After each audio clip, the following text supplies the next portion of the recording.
Lady Beatrice pushed the Duchess into the lake before anyone could read the sealed letter in her hand. Then she turned to the stunned guests and cried, "She tried to destroy our engagement!"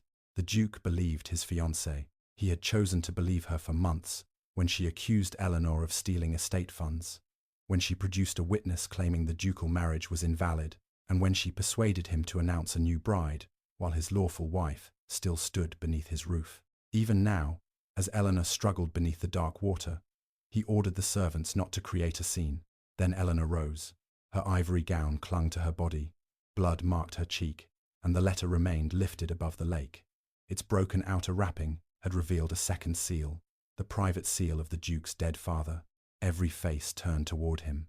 Eleanor climbed onto the bank without accepting his hand. She placed the dripping letter into the magistrate's palm and faced the woman who had tried to silence her. "You pushed me because you knew what this contained," she said. "Now tell His Grace whose signature purchased his new fiancée."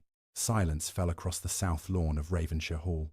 A moment earlier, the garden had been filled with music, champagne, and carefully rehearsed laughter. White roses decorated the tables. Green ribbons bearing the Ravenshire crest fluttered from the trees. Nearly 200 members of the county's finest families had gathered to witness the Duke's announcement that Lady Beatrice Harcourt would soon become his Duchess. Now they stood staring at the woman who already held that title. Eleanor's wet hair had fallen from its pins. Water streamed from her sleeves and gathered beneath her ruined slippers, but she did not shiver until the magistrate reached for the letter. Beatrice moved toward him at once. "That document belongs to me." "No," Eleanor said. "It belonged to the late Duke of Ravenshire." Julian Ashcombe, the present Duke, finally stepped between them. His face had lost its colour. He looked at the dark red seal, then at Eleanor's bleeding temple. "What is this?" he demanded. "You had 3 opportunities to discover that for yourself." His jaw tightened. "Do not turn this into another performance." Eleanor almost laughed. Even after watching Beatrice push her into the lake, Julian still spoke as though Eleanor were the danger. 7 years of marriage had taught her the warning signs of his anger.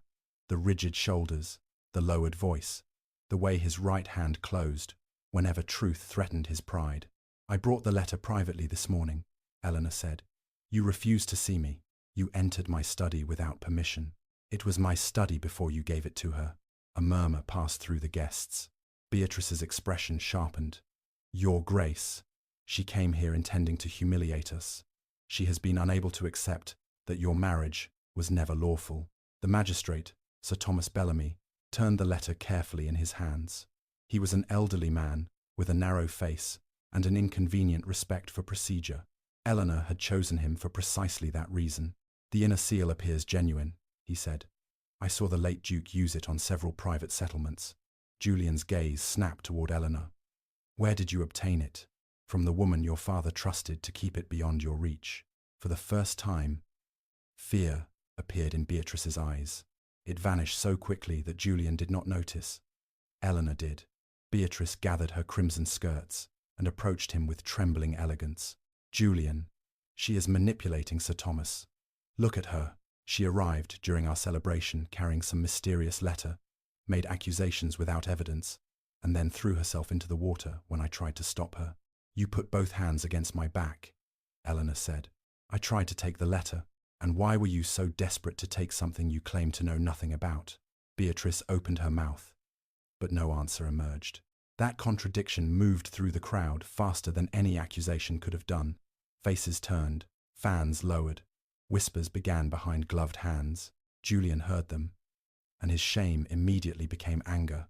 "Enough!" He reached for the letter. "Sir Thomas, give it to me." The magistrate drew it back. "Lady Eleanor placed it into my custody before witnesses. She is my wife." A bitter stillness settled inside Eleanor. Only that morning, Julian had stood in the portrait gallery and informed her that she had never been his wife at all. He had produced a statement from a clergyman, claiming their marriage entry had been added to the parish register years after the ceremony. Before she could examine the statement, Julian had burned the copy and ordered her to surrender her rooms, her jewels, and the keys to the household. Now, when he wished to control her evidence, she was suddenly his wife again. Eleanor met his gaze. "Which is it, Your Grace?" His hand remained extended. "If I am your wife," she continued, "then this engagement is a public act of adultery, and Lady Beatrice has just assaulted the Duchess of Ravenshire. If I am not your wife, you have no authority over me, or the letter." Julian slowly lowered his hand. Behind him, the quartet had stopped playing. Even the servants appeared frozen beneath the lime trees. Sir Thomas examined the wet paper surrounding the inner seal. "This cannot be opened safely here. The water has softened the folds. I will take it to my office and open it in the presence of 2 witnesses." "No," Beatrice said too quickly. Every eye turned toward her. She forced a laugh. "I merely mean that such a delay will allow further gossip. Surely His Grace has the right to know what accusation is being made against him." "The accusation is not against him," Eleanor said. "Not yet." Julian looked at her as if she had struck him. Eleanor felt the cold at last. It entered her bones beneath the soaked silk and made her knees threaten to fail, but she would not collapse before them. Beatrice had expected the lake to silence her. Julian had expected public disgrace to make her obedient. Neither understood that the woman who had entered the garden was not the same woman now standing before them. 7 years ago, Eleanor had loved Julian enough to place her inheritance, reputation, and future inside his hands. This morning, he had closed those hands around another woman's lie. Sir Thomas slipped the letter inside his leather document case and secured the brass clasp. "I will open it tomorrow at 10 o'clock in the assembly room. Lady Eleanor, His Grace, and Lady Beatrice may each bring 1 legal representative." Beatrice's face went white. Eleanor watched her turn toward Julian, already preparing tears, already expecting him to protect her. He did. "This spectacle ends now," Julian announced. "Lady Eleanor will return to the house and remain in her rooms until the hearing." Eleanor looked at the man who had just chosen Beatrice again. Then she removed the Ravenshire wedding ring from her finger. She placed it on the engagement table between 2 untouched glasses of champagne. "No, Your Grace," she said. "Tonight, I leave your house." Julian stared at the ring. Eleanor turned away from him, but Sir Thomas caught her arm before she could take a second step. His voice was low enough that only she heard it. "My lady, there is something else you must know. Before the late Duke died, he left a second document with me. It was to be opened only if his private seal ever returned to Ravenshire." Eleanor's breath stopped. "Where is it?" The magistrate glanced toward Beatrice. "It disappeared from my locked office 3 days ago." Eleanor looked at the leather case beneath Sir Thomas's arm. "Then whoever stole it knew the seal would eventually return, and knew precisely when Lady Beatrice's engagement was to be announced," he replied. Across the lawn, Julian was speaking to Beatrice in a low, urgent voice. She pressed a handkerchief to her eyes, while guests began departing in clusters, carrying the scandal with them through every gate of the estate. Yet Eleanor saw no tears on Beatrice's face. The woman was watching Sir Thomas through the narrow space between her fingers. "Do not return to your office alone," Eleanor warned. Sir Thomas gave a grave nod. "Nor should you travel alone tonight. I have nowhere else to go." That admission cost Eleanor more than she wished to show. Her father was dead. Her childhood home had passed to a distant cousin, and the modest inheritance left by her mother had been absorbed into her marriage settlement. For 7 years, Ravenshire had been her home, not merely because she loved its ancient halls, but because more than 300 tenant families depended upon the accounts she maintained and the winter funds she had quietly protected. Leaving Julian meant abandoning all of them to Beatrice, but remaining beneath his roof meant accepting imprisonment disguised as marital authority. A warm cloak settled over Eleanor's shoulders. She turned and found Mrs. Agnes Vale, the housekeeper, standing behind her with fierce concern in her lined face. "Your carriage is being prepared," Agnes said. "You will come with me to the Dower Cottage." Julian heard her. No carriage is to leave Ravenshire. The remaining servants stopped where they stood. He crossed the lawn with Beatrice on his arm. His expression hardened into the cold authority Eleanor had once admired. He had inherited the dukedom at 29, after his father's sudden death, and had spent the following years fearing that any hesitation would be mistaken for weakness. Beatrice had discovered how easily that fear could be used. Every question became an insult. Every warning became disloyalty. "Eleanor remains here until tomorrow's hearing," Julian said. Agnes lowered her eyes but did not step away from Eleanor. "You announced that she was not your wife," the housekeeper replied. By what right do you detain her? Julian stared at the woman who had served his family since his childhood. By the right of the master of this estate. That right does not extend to the dower cottage, Eleanor said. It was assigned to your mother under the late Duke's settlement and returned to the trustees after her death. One of those trustees is Sir Thomas. Julian glanced toward the magistrate. Sir Thomas confirmed it with a slight nod. Lady Eleanor may reside there as my guest. Beatrice's hand tightened around Julian's sleeve. You cannot permit her to remain so close. She will spend the night inventing more evidence. Eleanor studied her. You seem remarkably certain the real evidence is gone. A flicker of panic crossed Beatrice's face. Julian stepped forward. Do not threaten her. I asked a question. You have spent months filling this house with suspicion. Missing money, accusations against the steward, claims of forged signatures. Because money is missing.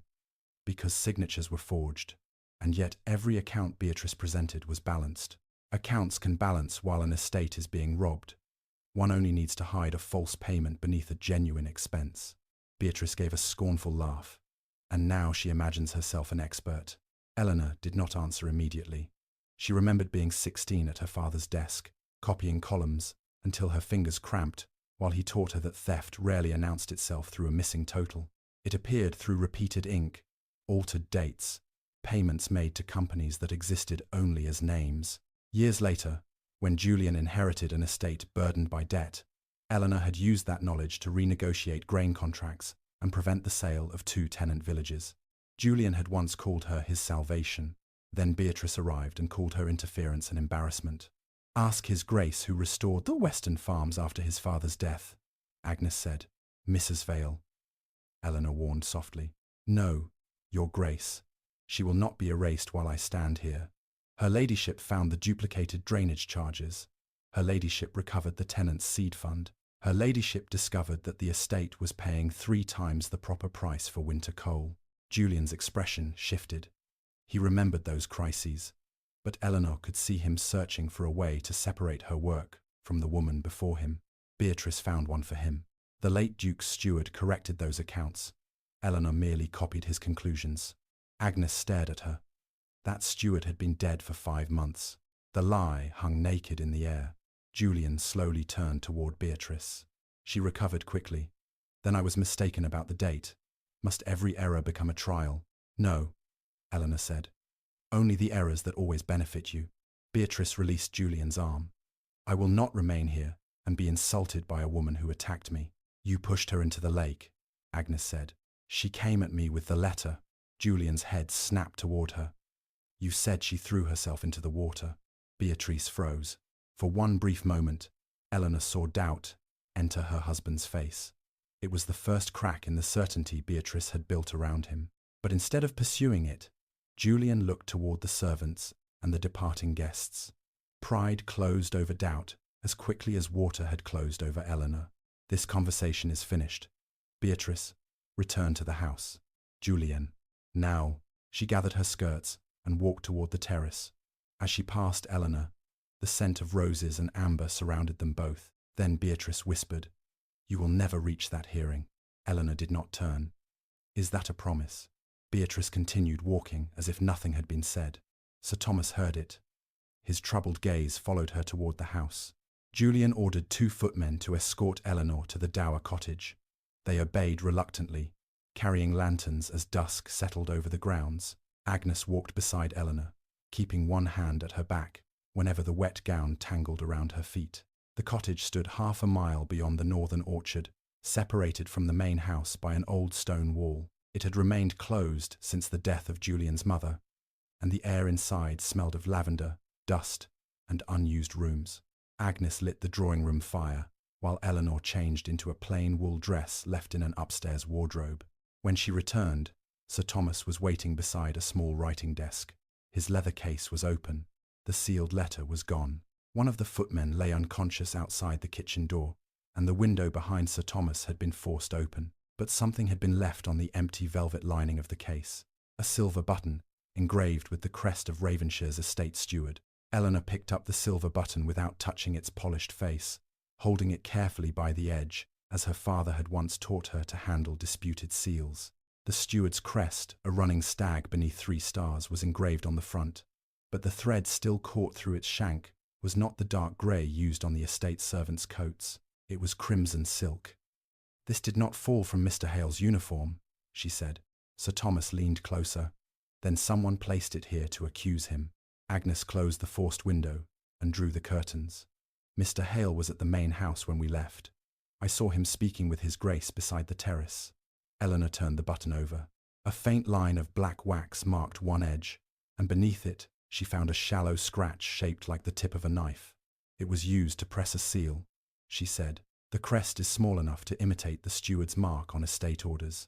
Someone fastened it to red cloth so it could be torn away and discovered." Sir Thomas stared at her. "A false clue. Not merely false, convenient. Tomorrow, when the letter fails to appear, Julian will be told that his steward stole it. Mr. Hale will be dismissed or arrested before he can explain anything." A groan sounded from the kitchen passage. Agnes hurried to the injured footman, while Eleanor crossed to the open window. Damp soil covered the sill, but there were no footprints beneath it. The flower bed outside had been recently turned, and any visitor crossing it should have left a clear impression. Eleanor looked upward. An old espaliered pear tree climbed the cottage wall, its branches trained against iron supports. One branch beneath the upper window was freshly broken. "The thief did not enter here," she said. "He left here." Sir Thomas followed her gaze toward the staircase. Eleanor took a candle and climbed without waiting for the others. The upper corridor contained 4 bedrooms, each covered in sheets and shadows. The room she had used to change her clothes stood at the far end. Its window was open. On the floor beneath it lay a trail of lake water. Eleanor stopped. She had assumed the wet marks came from her ruined gown, but they continued past the dressing screen toward a narrow door concealed in the panelling. Agnes arrived behind her and whispered. That was her Grace's private stair. Julian's mother had used it to reach the garden without crossing the main hall. Eleanor opened the door. A steep staircase descended inside the wall and ended beside the drawing-room bookcase, only a few feet from where Sir Thomas had placed his case.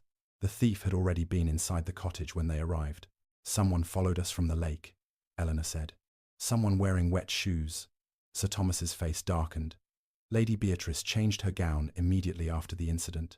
Beatrice would never climb down a pear tree herself. Eleanor looked again at the crimson thread, but one of her servants might. They returned downstairs as the injured footman regained consciousness. His name was Peter, a young man who had served at Ravenshire for less than a year. A bruise darkened his temple, and his speech came slowly. "I heard a woman crying upstairs," he said. "I thought Lady Eleanor had fallen. When I opened the passage door, someone struck me from behind." "Did you see anyone?" Eleanor asked. "Only a red sleeve, and a gold bracelet shaped like a serpent." Agnes inhaled sharply. "Miss Clara wears such a bracelet." Clara Denton was Beatrice's personal maid, a quiet woman who rarely met another person's eyes. Eleanor had seen her at the lake holding Beatrice's cloak. More importantly, Clara had been beside Beatrice when Eleanor first attempted to deliver the sealed letter that morning. She had known Eleanor possessed it before the engagement party began. Hooves thundered outside before Eleanor could question Peter further. Julian entered the cottage without knocking, followed by Mr. Hale and 2 armed estate men. Beatrice was not with him. "Sir Thomas," Julian said, "I have received information that you intend to remove a document belonging to my family." Sir Thomas stood. "The document was placed in my lawful custody." "Where is it?" Julian asked. His gaze moved to the empty case. The silence answered him. He turned toward Eleanor. "What have you done?" She held up the planted button. "Exactly what Beatrice expected you to do. Accuse me before asking what happened." Julian recognized the crest and looked toward Mr. Hale. The steward, a broad-shouldered man of 50, stepped back in disbelief. "That is not mine, Your Grace. It bears your mark. My uniform has horn buttons, as it has for 14 years. Eleanor placed the button on the writing desk. "The thief left it deliberately. The thread is crimson, not grey," and Peter saw a red sleeve and a serpent bracelet. Julian's eyes narrowed. "Peter has been unconscious. He is awake now, and no doubt prepared to say whatever you require." The footman heard him from the doorway. Pale and unsteady, Peter leaned against Agnes's arm. "My lord, no one instructed me." "Then identify your attacker." I did not see her face. Julian gave a humorless laugh. Convenient. Eleanor felt the last remnant of hope inside her go still. He had come to the cottage already certain that she was guilty. Nothing she said could compete with the story Beatrice had given him. Who informed you the letter was missing? Eleanor asked. Julian hesitated. That is irrelevant. Only 5 people knew it had been brought here.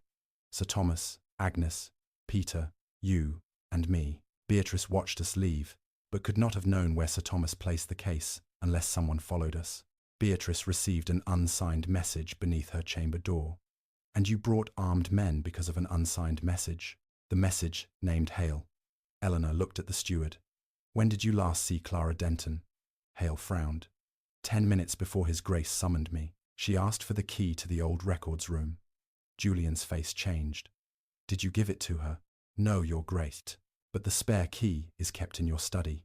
A sudden crash came from outside. One of the estate men shouted that the orchard gate was open. Eleanor ran to the window. Beyond the stone wall, a rider in a crimson cloak was galloping north toward the abandoned chapel, where the oldest Ravensshire records had once been stored. Julian reached the window beside her. Clara, he said. If she burns the marriage register, Eleanor replied.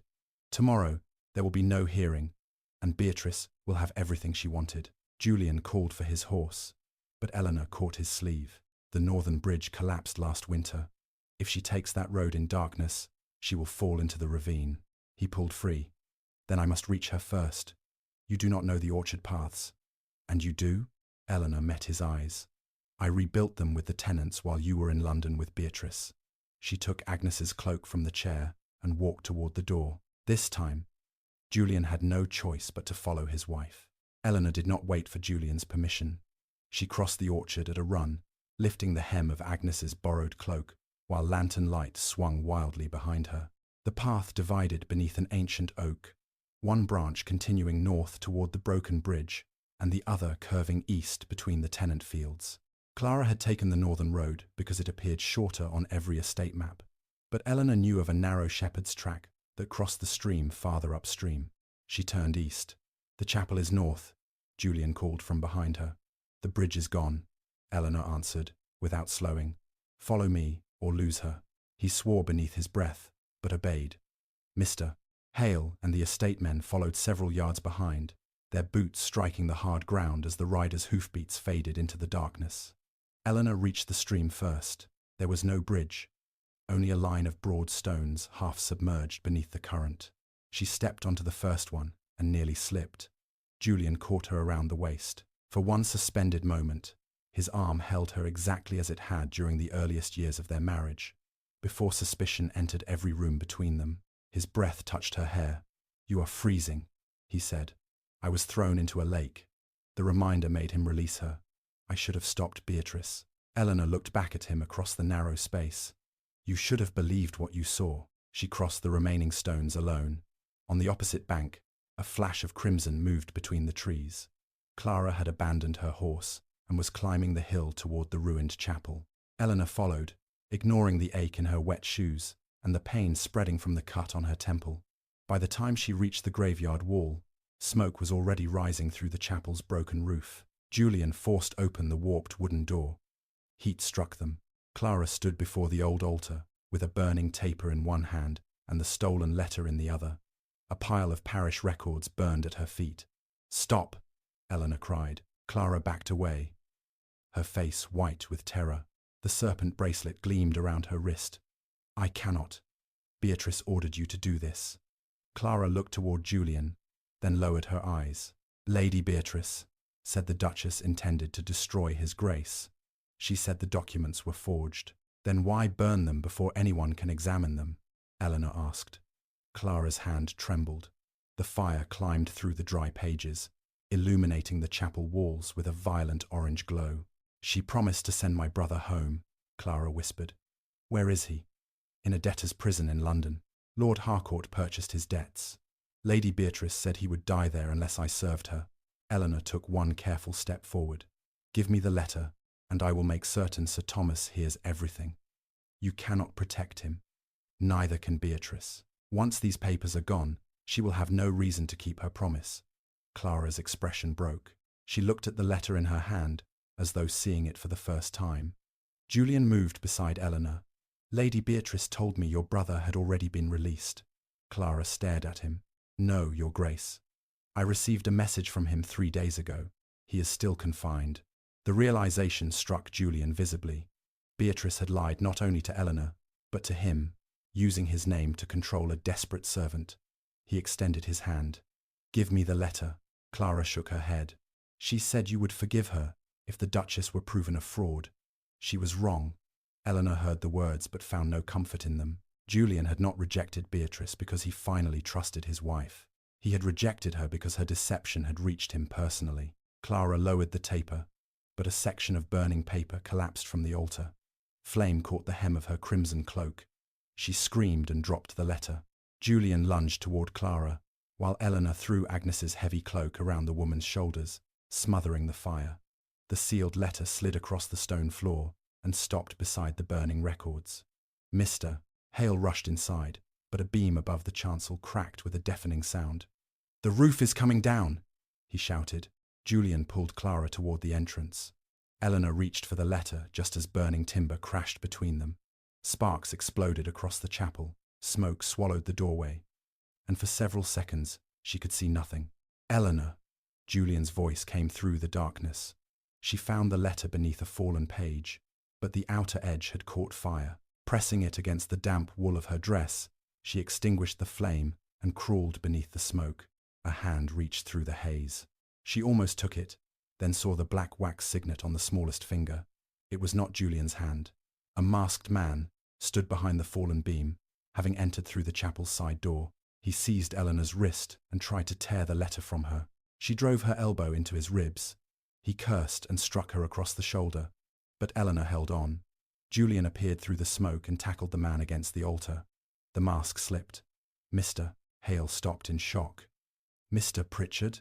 The attacker was the estate's senior clerk, the same man who had prepared the balanced accounts Beatrice had repeatedly praised. Pritchard kicked Julian away and fled through the side entrance before the estate men could surround him. Eleanor stumbled outside with the damaged letter clutched against her chest.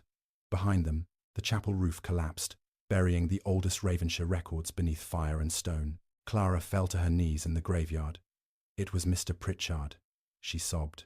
He changed the payments. He told Lady Beatrice which documents to destroy.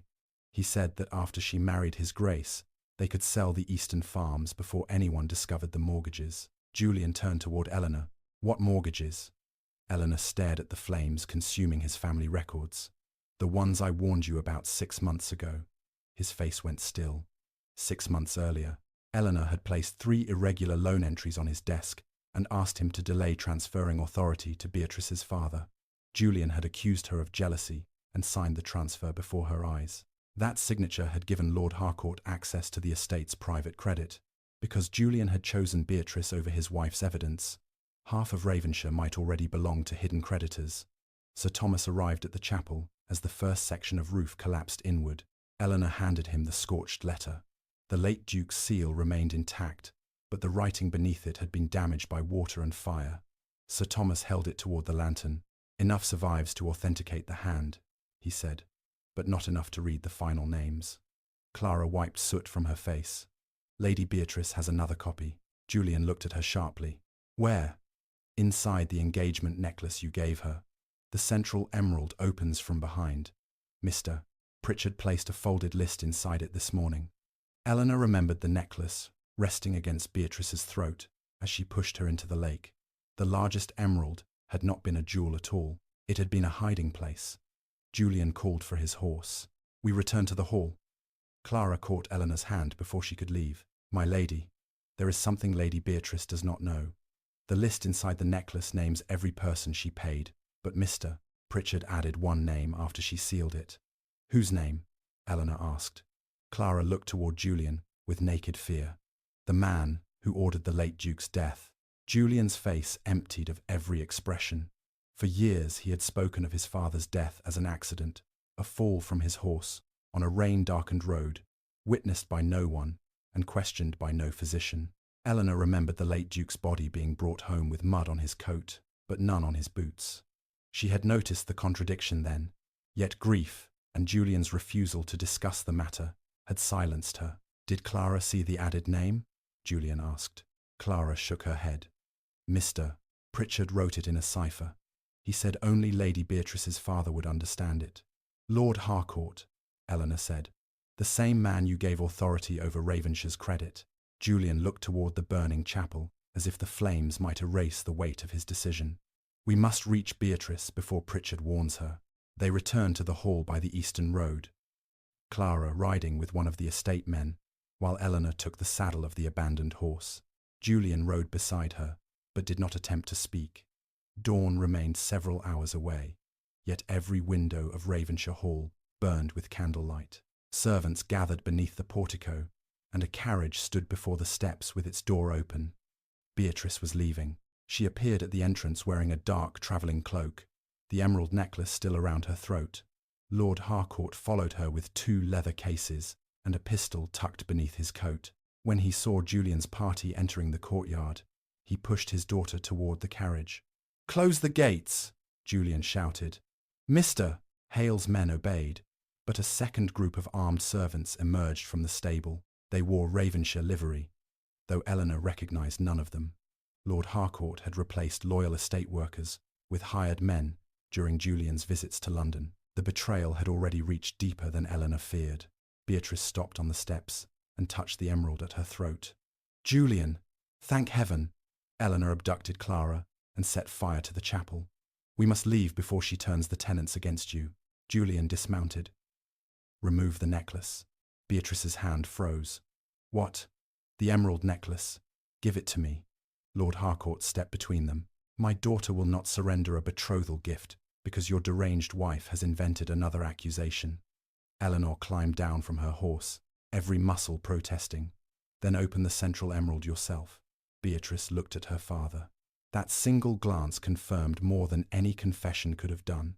Lord Harcourt drew his pistol. The courtyard erupted in shouts as Julian's men reached for their weapons. He aimed not at Julian, but at Eleanor. "One more word from you, madam, and your husband will become a widower in fact as well as law." Julian moved in front of her. "Lower the pistol."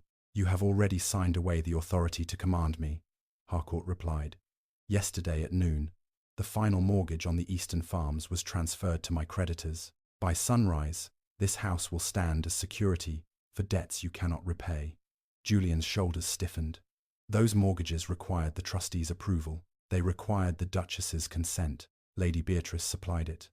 Eleanor felt the shape of the scheme at last. Beatrice had not merely tried to invalidate the marriage so she could become Julian's wife. She had forged Eleanor's consent while publicly claiming Eleanor had never been Duchess. If the marriage were upheld, the forged signatures could transfer the land. If the marriage were declared invalid, Eleanor would lose standing to challenge the transactions. Either outcome enriched the Harcourts. "That is why you needed 2 contradictory stories," Eleanor said. "In London, you presented documents bearing my married signature. Here, you claimed the marriage never existed." Lord Harcourt's smile vanished. Julian turned toward Beatrice. "You signed Eleanor's name?" "I saved you," she said. "Ravenshire was drowning in debt long before I arrived. My father found investors willing to protect the estate. By taking it, by making it profitable." Julian climbed the steps slowly. "Give me the necklace." Beatrice retreated until her back struck the carriage. "You promised I would be Duchess." "I promised because you showed me a sworn statement declaring my marriage false." "It is false. Then why did you forge my wife's consent?" Beatrice's composure broke. "Because she would never sign anything that benefited us. She questioned every payment, every contract, every servant we appointed. She made herself impossible to remove." Julian looked toward Eleanor. He seemed to understand that the qualities he had condemned as jealousy had been the final barrier protecting his estate. Lord Harcourt lifted the pistol higher. Eleanor noticed his thumb pressing against the hammer, but she also noticed the old injury that prevented his index finger from bending fully. He could hold the weapon. He could not fire it quickly. She stepped from behind Julian. "Your hired men will not fight for you once they know the mortgages are worthless." Harcourt laughed. "They are properly witnessed by Mr. Pritchard, who has fled after attempting to burn the evidence. Pritchard will not be found. He left blood on the chapel altar." Eleanor was guessing, but Harcourt's eyes shifted toward the stable. That was enough. Pritchard was there. Eleanor turned to Mr. Hale. "Lock the stable." One of Harcourt's men ran for the side passage. Agnes appeared at an upper window and rang the old fire bell. Its iron voice rolled across the estate. Doors opened in the tenant village beyond the park. Lanterns began appearing along the road as men and women awakened by the chapel fire walked toward the hall. Lord Harcourt understood the danger immediately. He seized Beatrice and tore the necklace from her throat. The gold chain snapped. Before anyone could stop him, he hurled the emerald into the fountain at the center of the courtyard. The jewel struck the stone rim, broke open, and released a tightly folded strip of paper.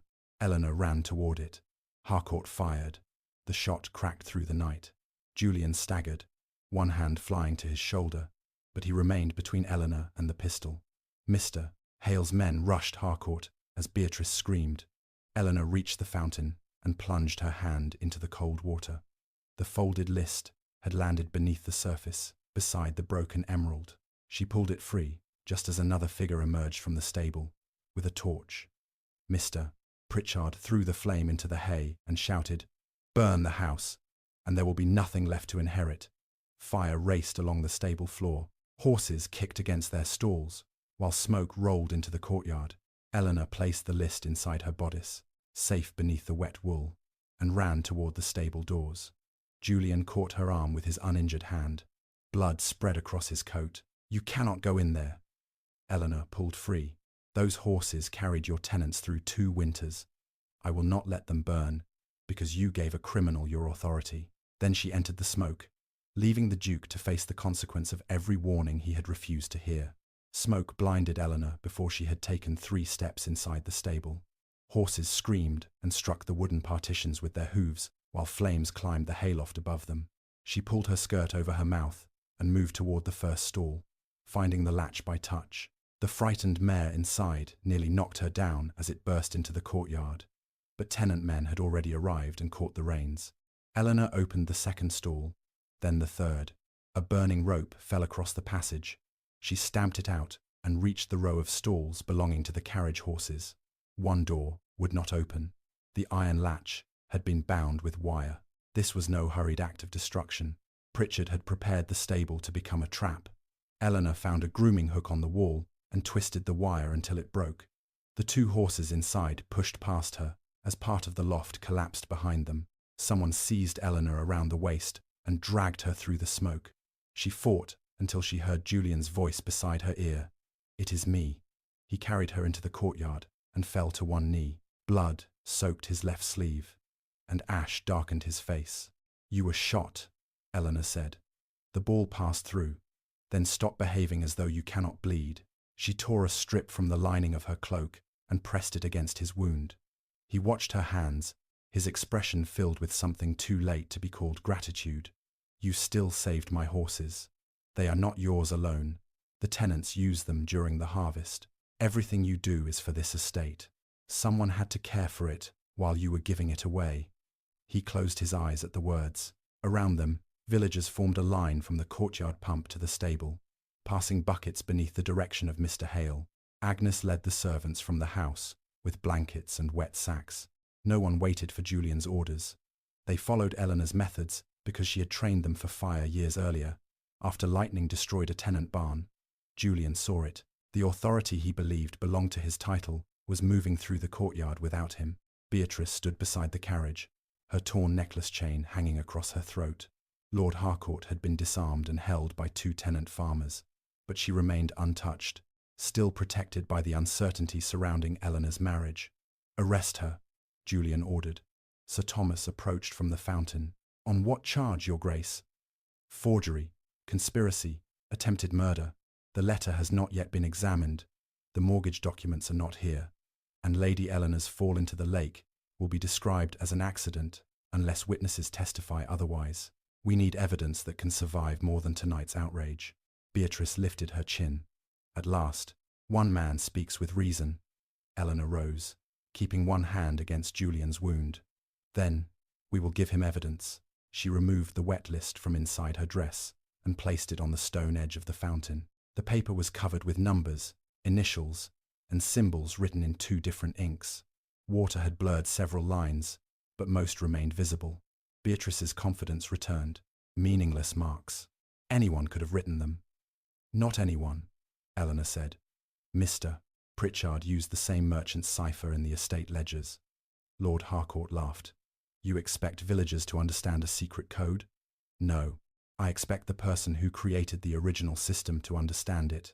She turned toward Agnes. Send Peter to the eastern village. Ask him to bring Mr. Samuel Reed and every ledger he has kept since the late Duke's death. Julian frowned. Reed was dismissed for dishonesty. Your father dismissed him, publicly, privately. He continued paying him through the tenant's school fund. Why? Because your father suspected someone inside Ravensshire was altering the accounts. Mr. Reed created a second record, hidden beyond the estate office. Eleanor had discovered the payments 4 years earlier, but had honoured the late Duke's instruction because the missing sums appeared to have stopped. They had not stopped. Pritchard had merely changed his method after Beatrice entered the household. Julian searched her face. You knew my father was investigating the accounts. I knew he distrusted Pritchard. I did not know he suspected murder. Why did you never tell me? I tried. You said I was insulting the men your father trusted. He could not deny it. That conversation had occurred in the library 3 weeks after their wedding. Eleanor had shown him an ink difference in the winter grain ledger. Julian, wounded by grief and desperate to prove himself capable, had ordered her never to question his father's appointments again. That order had protected Pritchard for 7 years. A shout came from the stable. 2 men dragged Pritchard from behind a burning carriage, but he tore free and ran toward the fountain. Before anyone could stop him, Beatrice snatched a small pistol from beneath the carriage seat and aimed it at Clara. Let him through, she said. Clara stood beside Sir Thomas, trembling beneath a borrowed blanket. Beatrice's finger tightened against the trigger. You ungrateful little fool. I could have saved your brother.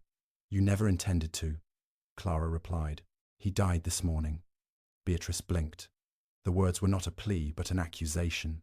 Mr. Pritchard told me at the chapel. My brother died because your father refused to pay the prison physician after I had done everything you asked.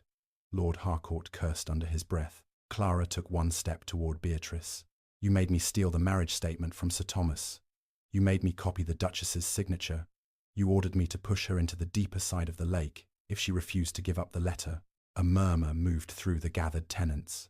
Beatrice swung the pistol toward Eleanor. She was never supposed to rise.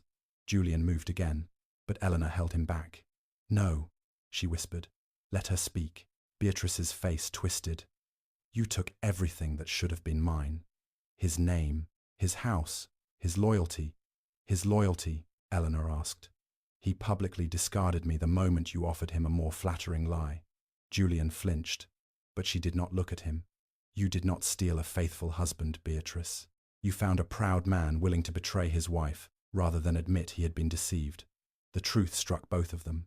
Beatrice raised the pistol, but the stable roof collapsed with a roar. The ground shook. A frightened horse broke through the crowd and struck the carriage, throwing Beatrice against the fountain. The pistol fired into the air. Clara kicked it away. Mr. Hale seized Pritchard, and the tenant farmers closed around Lord Harcourt. Dawn began to lighten the sky as the fire weakened beneath hundreds of buckets of water. Samuel Reed arrived carrying a locked wooden chest. He opened it before Sir Thomas and removed 7 years of duplicate ledgers. The late Duke told me this day might come, he said. Then he looked at the ciphered list from the necklace and placed 1 finger beneath the final line. I know this code. The name written here is not Lord Harcourt's. Julian stepped closer. Whose is it? Reed looked directly at him. Your uncle, Lord Malcolm Ashcombe, the man arriving this morning to testify that your marriage was invalid. Julian looked toward the eastern road, where the first light of dawn revealed a black carriage approaching through the mist. Lord Malcolm Ashcombe had arrived precisely on time. If my uncle planned my father's death, why would he come here now? Julian asked. Samuel Reed closed the chest of duplicate ledgers. Because he believes the evidence was destroyed at the chapel. The Duchess's letter was lost, and Lady Beatrice still controls you. The answer struck Julian harder than the pistol ball. He turned toward Beatrice, but Eleanor saw calculation replacing panic in the woman's eyes. Beatrice had already begun preparing another story. Clara is lying because she blames me for her brother, she said. Mr. Reed is a dismissed clerk seeking revenge. Eleanor has spent the entire night arranging witnesses against us. And did she arrange the fire? Julian asked. Did she arrange Pritchard's attempt to escape? Beatrice looked at Lord Harcourt. Her father remained silent. Sir Thomas ordered both Harcourts taken into the morning room under guard until the formal hearing. He placed Clara and the scorched letter in separate rooms and entrusted Samuel Reed's chest to 2 tenant elders, rather than the estate servants. Eleanor approved. Pritchard had controlled the household records for years. No one yet knew how many servants he had purchased. Julian's physician arrived and removed the ball fragment from his shoulder in the library. Eleanor remained only long enough to confirm the wound was not fatal. As she turned to leave, Julian called her name. Stay. You have servants. I am not asking for a servant. Eleanor faced him. Without his coat and title displayed around him, he looked like the young man she had married, exhausted, frightened, and too proud to admit either. Once, that glimpse would have softened her. Now it merely reminded her how often she had mistaken vulnerability for goodness. What are you asking for? She said. Julian looked at the bloodied cloth beside the physician's instruments. I do not know. Then discover it before you ask me to provide it. She left him and returned to the dower cottage with Agnes, Sir Thomas, and Samuel Reed. The cottage windows had been secured, and 2 tenant women stood watch at each door. For the first time that night, Eleanor sat beside the fire. Her hands began trembling as soon as no one required them to be steady. Agnes wrapped them around a cup of hot broth. You need sleep. The hearing begins in less than 3 hours, and you have already been drowned, burned, threatened, and shot at. Julian was shot. Agnes gave her a hard look. Do not make his wound another reason to forget your own. Eleanor touched the cut at her temple. She had spent 7 years protecting Julian from every consequence. Creditors, failed harvests, dishonest agents, even the humiliation of acknowledging that his wife understood the estate better than he did. Each rescue had allowed him to believe his judgment remained faultless. She would not rescue him again. Samuel spread the ciphered list and duplicate ledgers across the table. The first ink recorded payments to Pritchard, Clara, 2 false witnesses, and the clergyman who had questioned Eleanor's marriage. The second ink contained a series of numbers beside Lord Malcolm's initials. Eleanor compared them with the late Duke's final travel accounts. These are not payment amounts, she said. They are dates. Samuel leaned over her shoulder. The last one matches the day His Grace's father died. Eleanor followed the sequence backward. Each date corresponded to an event that had weakened Ravenshire: a warehouse fire, the disappearance of a rent collector, the failure of the northern harvest after contaminated seed was delivered, and finally the late Duke's fatal journey. Lord Malcolm had not begun by planning murder. He had spent years creating losses so his elder brother would borrow against the private estates. When the late Duke discovered the scheme, Malcolm arranged the fall from the horse. After Julian inherited, Malcolm needed a new weakness. He found it in Julian's fear of appearing controlled by his wife. Beatrice and her father became useful because they offered Julian flattering advice while Eleanor brought him unwelcome facts. The scheme changed after Lady Beatrice arrived, Samuel said. These marks indicate Harcourt accounts, not Malcolm's. They became partners, Eleanor replied. Malcolm would receive control of the entailed estate if Julian died without a legitimate heir. Harcourt would take the private lands through debt, but my marriage stood between both men and their profit. Agnes looked at the scorched letter. What did the late Duke write? Sir Thomas warmed the paper gently near the fire, separating the damaged folds. Several lines had vanished, yet portions of the message remained. He read them aloud. To Lady Eleanor Whitcomb, upon her marriage to my son, because my brother has questioned the parish entry, a duplicate certificate has been placed beneath. The next words were destroyed. Eleanor's heart sank. Beneath what? Sir Thomas turned the page toward the light. Where his mother first taught him duty. Julian's mother had taught him in dozens of rooms, gardens, and chapels. The clue could refer to almost anywhere on the estate. Agnes set down the broth so quickly that it spilled. Not duty as a lesson, duty as the family motto. She pointed toward the old stone fireplace. Above it, carved beneath the Ravenshire crest, were the Latin words Fidelitas ante superbia, loyalty before pride. The Duchess taught Julian those words here, Agnes said. He spent his childhood in this cottage while his mother was ill. Eleanor examined the crest. One stone beneath the word Fidelitas was darker than the others. She pressed it. Nothing moved. Samuel took the silver button planted by the thief and placed its stag-shaped edge into a narrow hollow in the carving. The stone released with a click. Behind it lay a small iron box wrapped in oilcloth. Sir Thomas lifted it onto the table and opened the rusted clasp. Inside were 3 items: the duplicate marriage certificate, a complete statement written by the late Duke, and a miniature portrait of a dark-haired boy Eleanor had never seen. On the back of the portrait was a name, Nathaniel Ashcombe, and a date 24 years earlier. Samuel went pale.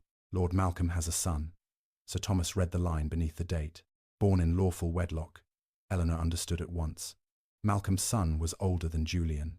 If the marriage were genuine, and if Malcolm could overturn the late Duke's title succession, Nathaniel might claim not merely the estate, but the dukedom itself. Hooves stopped outside the cottage. Before anyone could hide the iron box, the front door opened. Lord Malcolm stood on the threshold with 6 armed men, and Julian beside him. Malcolm smiled at Eleanor. My nephew has wisely agreed that all evidence must be surrendered to the head of the Ashcombe family. Eleanor looked at Julian. His face revealed nothing.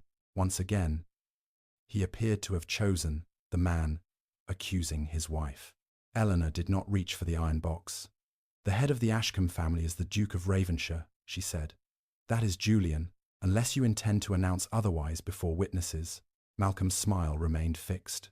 He was a handsome man in his late 50s, silver-haired and dressed with the severe elegance of someone who mistook restraint for innocence.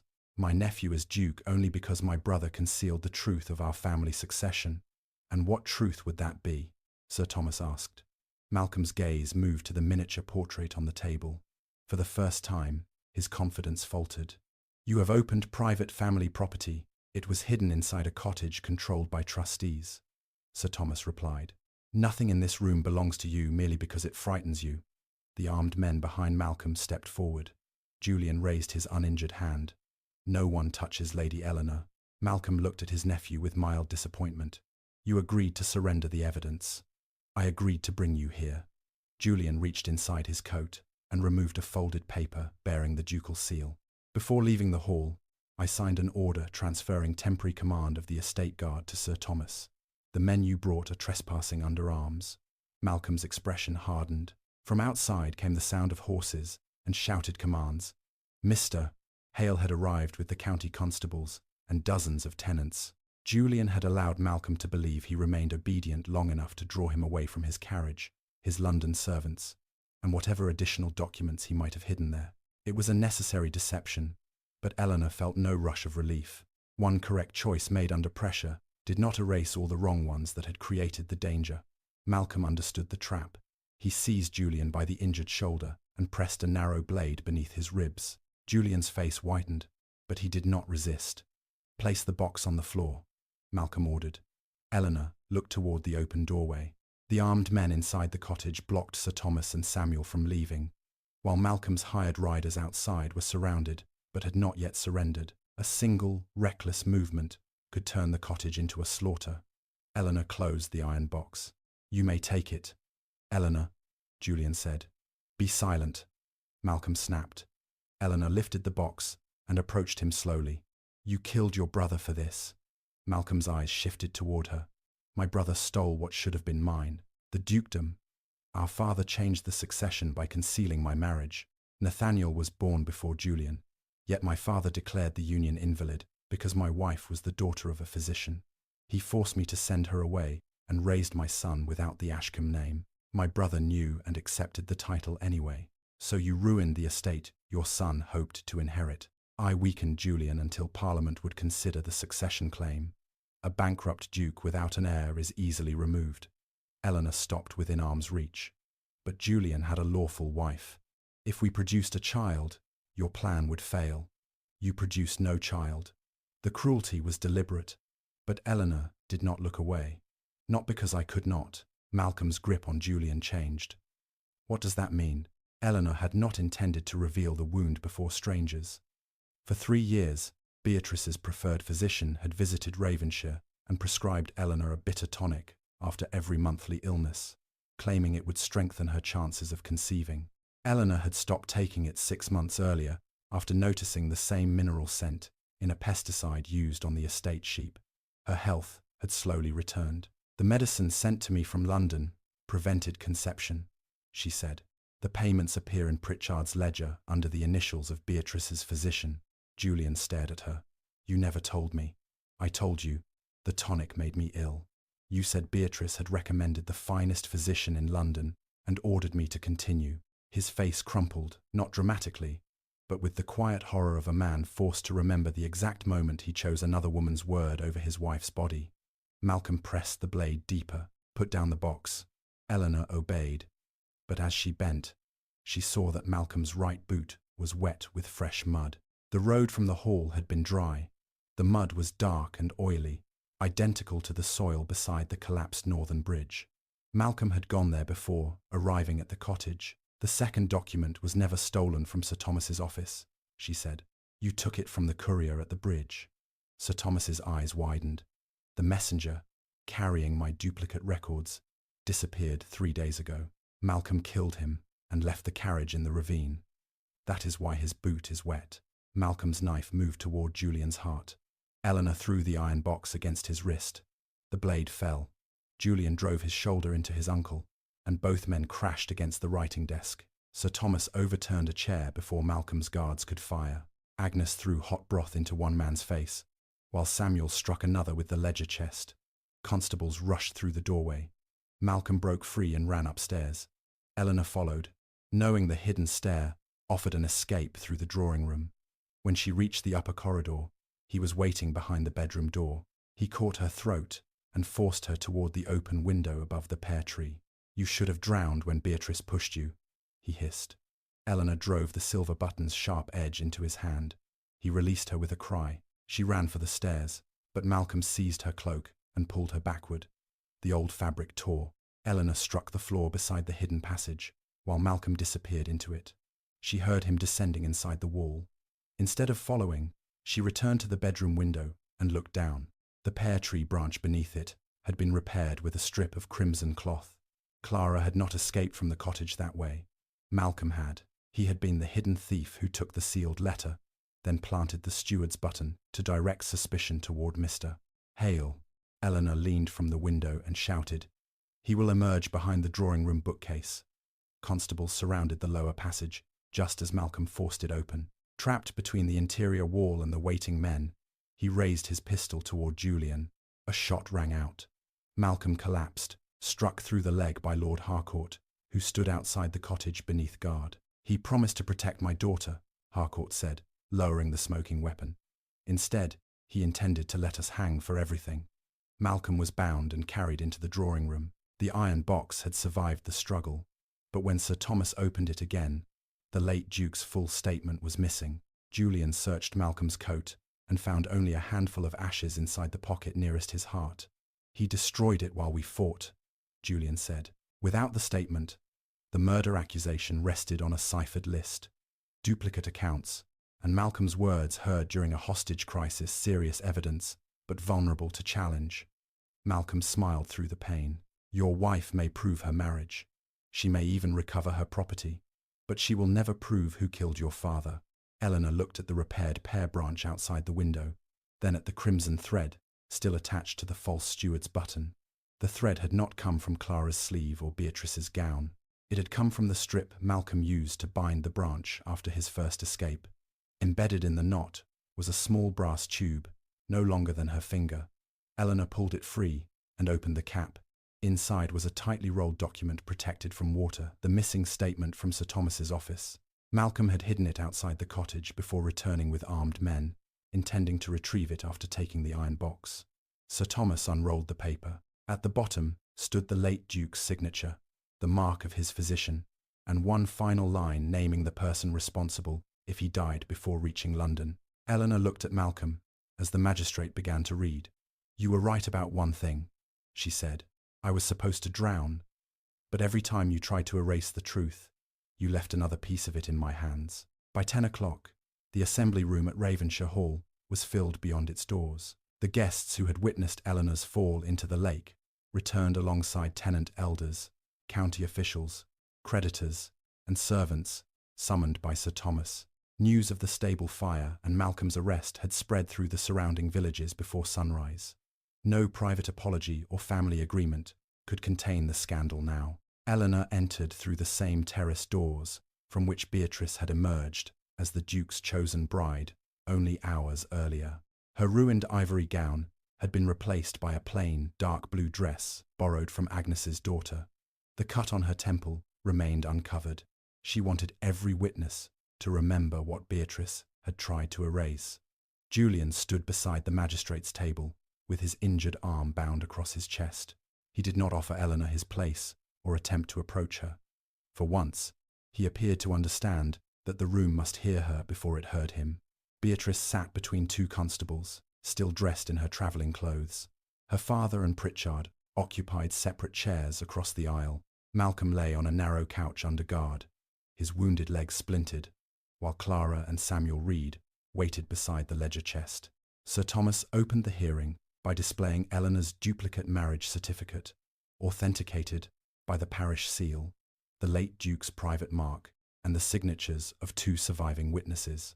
The marriage between Julian Ashcombe, then Marquess of Ravenshire, and Lady Eleanor Whitcomb was lawful, he announced. Lady Eleanor is and has always been the Duchess of Ravenshire. A murmur swept through the room. Beatrice closed her eyes. Julian looked down at the engagement ring, still resting on his smallest finger, and removed it. Eleanor felt no victory yet. Her name had been restored, but the estate remained burdened by forged mortgages, and the people who attacked her had prepared their defences. Lord Harcourt rose despite the constable's hand on his shoulder. A marriage certificate does not prove my daughter forged anything. Every transaction was approved by the Duke himself. Some were, Eleanor said. That is precisely why the fraud succeeded. She placed Julian's signed transfer of credit authority beside the duplicate ledgers. His Grace knowingly gave Lord Harcourt access to Ravenshire's private accounts after I warned him of irregular loans. That choice was his. But Lord Harcourt then used the authority to create false debts, while Lady Beatrice supplied signatures in my name to satisfy the marriage settlement. She did not protect Julian by pretending he had been helpless. His betrayal was not an unfortunate detail separate from the scheme. It was the door through which the conspirators entered. Julian lifted his head. I refused to examine the accounts because I believed my wife's warnings were motivated by jealousy. I signed the transfer after she asked me to delay it. No one forced my hand. The public admission cost him. Several creditors whispered together, and one county lord stepped away from him. Julian's reputation for sound judgment had ended in that moment, but he continued. I also announced an engagement while my wife remained lawful, ordered her confined after she was assaulted, and repeatedly accepted Lady Beatrice's claims without investigation. The responsibility for those acts is mine. Beatrice stared at him, as if his honesty were a second betrayal. Eleanor watched the guests who had celebrated the engagement lower their eyes. Public harm was finally receiving a public correction. Sir Thomas invited Beatrice to respond. She rose slowly. I admit I copied Eleanor's signature, but only because Julian intended to separate from her and instructed me to manage the estate in preparation for our marriage. Did he instruct you to push her into the lake? Clara asked. Beatrice's face tightened. She attacked me. A woman in the front row stood. Lady Margaret Fenwick had been close enough to the lake for water to splash her shoes. The Duchess never touched you. You seized her wrist, tried to take the letter, and pushed her with both hands. Another guest rose, then another. 9 witnesses gave the same account. Beatrice's claim of accident collapsed beneath the agreement of people she had expected to remain silent. Sir Thomas turned to Clara. The maid described the forged parish statement, the theft of the letter, the poisoned tonic, and Beatrice's order to ensure Eleanor fell into the deepest section of the lake. Beatrice shouted that Clara had invented everything for revenge. But Eleanor placed the serpent bracelet on the table beside the crimson fibres collected from the cottage. The bracelet identifies Clara at the theft, Eleanor said. It does not prove who commanded her. For that, we need Beatrice's own knowledge. Beatrice laughed bitterly. You have none. Eleanor lifted the scorched letter. When you pushed me, the outer paper tore, and revealed the late Duke's seal. You told Julian afterward that I had brought a forged accusation to destroy him, yet no one had opened the letter. How did you know it contained an accusation? Beatrice's smile disappeared. Eleanor continued before she could answer. You also demanded that Sir Thomas surrender a document you claimed belonged to you. Again, you had not read it. Only the person who arranged its theft could know what it threatened. Pritchard leaned forward. Lady Beatrice knew nothing. Lord Harcourt and I conducted the transactions. Then why hide your payment list inside her necklace? Eleanor asked. Because she did not know it was there. Clara saw you place it inside the emerald, while Beatrice held the clasp open. Pritchard turned toward Clara, and the hatred in his face confirmed the memory. Eleanor placed the broken emerald casing on the table. But the necklace proves more than custody. The hinge contains black wax, matching the mark on the false steward's button. The same instrument sealed, forged estate orders, and opened the compartment. Mr. Pritchard possessed both. Samuel Reed opened the first duplicate ledger. He explained the cipher, line by line. False seed purchases, invented drainage repairs, payments to Beatrice's physician, and mortgage sums transferred through Harcourt companies. Each entry in Pritchard's hand matched a genuine payment in the official books. But Eleanor had discovered the fatal flaw. He repeated the same error every time, she said. Ravenshire records rents by Michaelmas quarter, but Lord Harcourt's London companies use calendar quarters. Pritchard altered the amounts yet copied the London dates. These payments could not have been made on the days he recorded, because the estate office was closed. Sir Thomas compared the calendars and nodded. Creditors began passing the documents among themselves. Pritchard's shoulders collapsed. Lord Harcourt cursed him for incompetence. I did what you demanded, Pritchard shouted. I weakened Ravenshire and arranged the late Duke's journey because Malcolm promised us protection. Sit. Malcolm tried to rise from the couch. Silence. But the confession had already entered the record. Sir Thomas unfolded the late Duke's recovered statement. It described Malcolm's thefts, Pritchard's altered accounts, and the threat received before the fatal journey. Yet one question remained. A threat did not prove murder. Eleanor approached the window overlooking the North Road and asked Mr. Hale to bring in the object recovered from the ravine at dawn. He placed a mud-covered carriage lamp on the table. Inside its hollow base lay a small glass vial bearing the mark of Beatrice's physician. The late Duke did not fall because his horse stumbled, Eleanor said. His saddle strap was treated with the same corrosive compound prescribed to me as medicine. It weakened the leather until it broke on the northern road. The physician's payment appeared in Pritchard's ledger on the day before the death. Malcolm's initials appeared beside it. The evidence no longer depended upon a confession. It formed a chain of payment, method, access, object, and result. Malcolm looked toward his son's miniature portrait and laughed softly. You believe you have won, but Nathaniel's birth record proves my first marriage. My son is the lawful Duke, and every order Julian gives is void. Eleanor turned the portrait over. No, it proves only that Nathaniel is your lawful son. She placed one final paper beside it, a baptismal record found inside the iron box. He was born 3 months after your elder brother inherited the title under an entail restricted to the descendants of your father's approved marriage settlement. Nathaniel may inherit your private property, but he has no claim to Ravenshire. Malcolm's last defence disappeared. Sir Thomas called for the constables. As they moved toward the conspirators, Beatrice suddenly tore free, seized the broken emerald from the table, and pressed its jagged edge against Eleanor's throat. If I cannot be Duchess, she whispered, neither will you.